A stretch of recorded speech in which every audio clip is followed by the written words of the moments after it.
Magandang araw mga bata! Ako si Teacher Jamika at ang aking kapareha ay si Teacher Jane. Ayan, tayong lahat ay tumayo para sa ating kanta. Kung ikaw ay masaya, pumalakpak ka! At ngayon naman, si Teacher ay magkukwento. Ang pamagat ng ating kwento ay tungkol ay si Ana at ang kanyang damdamin. Isang araw, si Ana ay binilhan ng kanyang ina ng manika. Si Ana ay natutuwa. Ngunit, nasira ni Buboy, ang kapatid ni Ana, ang kanyang manika. Kaya si Ana ay nagagalit. Sabi niya, bakit mo sinira yung laruan ko?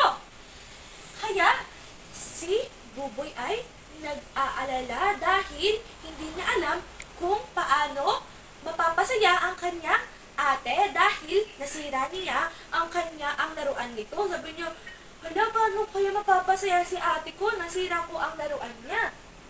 Si Ana ay nalulungkot dahil wala na siyang laruan dahil nasira ito ni Buboy.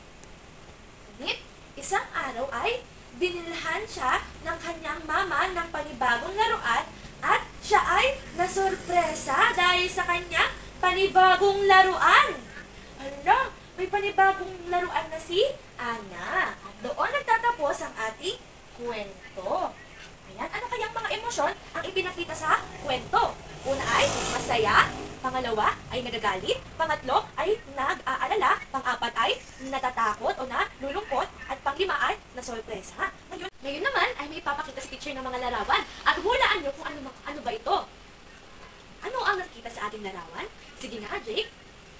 Tama, masaya. Si Jake daw ay masaya dahil binigyan siya ng laruan ng kanyang papa. Patingin niya ng mga masayang mukha. Tama. Natin ng pak, bet, clap si Jake. 1, 2, 3, 1, 2, 3. Pak na pak, bet na bet. Naman ay ayan. Tama, si Jane. Ito ay malungkot. Patingin nga ng malungkot niyong mukha. Si Jane daw ay nalungkot dahil nasira ang kanyang laruan. Bigyan natin ng magaling clap si Jane. 1, 2, 3, 1, 2, 3. Magaling, magaling, magaling.